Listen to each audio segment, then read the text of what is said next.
আপনি অর্ধেক মানলে অর্ধেক মানলেন না, আপনার ইমানে পরিপূর্ণতা হলো না। আর ইমানের পরিপূর্ণতা না হলে ইসলামে প্রবেশ করা যাবে না। আর ইসলামে প্রবেশ না করতে পারলে মুত্তাকি হতে পারবেন না, ইমানদার হতে মুত্তাকি হতে পারবেন না। আর মুত্তাকি হতে না পারলে ওলি হতে পারবেন না।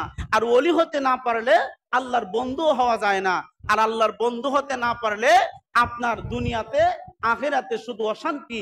আল্লাহ অপর সূরার মধ্যে বলে দেন যে ওয়াল আসরি ইন্নাল ইনসানা লাফি খুসর, ওই সমস্ত মানুষ, আল্লাহ আসরের কসম খাইলেন। কেন? সকাল বিকাল, সকাল দুপুর রাত্র তৈয়া আল্লাহ আসরের কসম কেন খাইলেন? কারণ এই জন্যই আসরের কসম খাইছেন। প্রত্যেকটা মানুষ আসরের সময় এত অবহেলা করিয়া মানুষ বিভিন্ন ইবাদত থেকে গাফিল হয়ে যায়। আল্লাহ আসরের সময়ে দিনের শেষ ভাগে কসম খাইয়া বলেন প্রত্যেকটা মানুষ ক্ষতিগ্রস্তের মধ্যে আছে, কিন্তু ওই সমস্ত মানুষ ব্যতীত ইল্লাল্লাযীনা আমানু, যারা ঈমান এনেছে ও আমিলুস সালিহাত, ভালো কাজ করেছে। ওই ঈমানদার নেক কাজ করলেওয়ালা, ভালো কাজ করনেওয়ালা ব্যক্তিগুলা ব্যতীত সমস্ত মানুষ ক্ষতিগ্রস্তের মধ্যে। এটা আল্লাহ তাআলা নিজেই কসম কে বলেছেন। এজন্য বলুন তো ওই আসরের সময়টা গুরুত্ব দিতে হয়। দুইটা টাইম সব থেকে বেশি গুরুত্ব দেওয়া লাগে। একটা হচ্ছে ফজরের টাইম, আর একটা হচ্ছে আসর থেকে মাগরিব। এই টাইমটা যখন আপনি গুরুত্ব দিবেন, এই টাইমে ঘুমানো নিষেধ।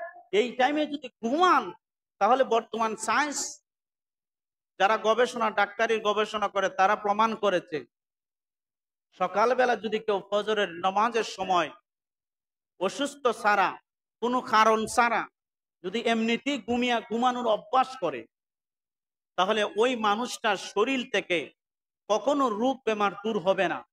সর্বদা তার রোগ বেমার লেগেই থাকবে। এরপরে তার রিজিক কমে যাবে। আসরের সময়টা যখন আবার সে কাটিয়ে দিবে অবহেলার মাধ্যমে, আল্লাহ বলেন ওই সময়টা ঘুমিয়ে অবহেলার মাধ্যমে যদি কেউ কাটাইয়া দেয়, তাহলে ওই মানুষের শরীর থেকে শক্তি কমে যাবে, শরীরে ক্লান্তি চলে আসবে, দুর্বল ভাব হয়ে যাবে ওই মানুষটার জন্য। হাদিস শরীফের মধ্যেও আছে ফজর এবং আসর থেকে মাগরিব, মাগরিব থেকে এশা। ফজর, আসর এবং মাগরিব থেকে এশা, এই তিনটা টাইমের কথা হাদিস শরীফের মধ্যে আছে। এই তিনটা টাইমে আমরা ঘুমানো যাবে না।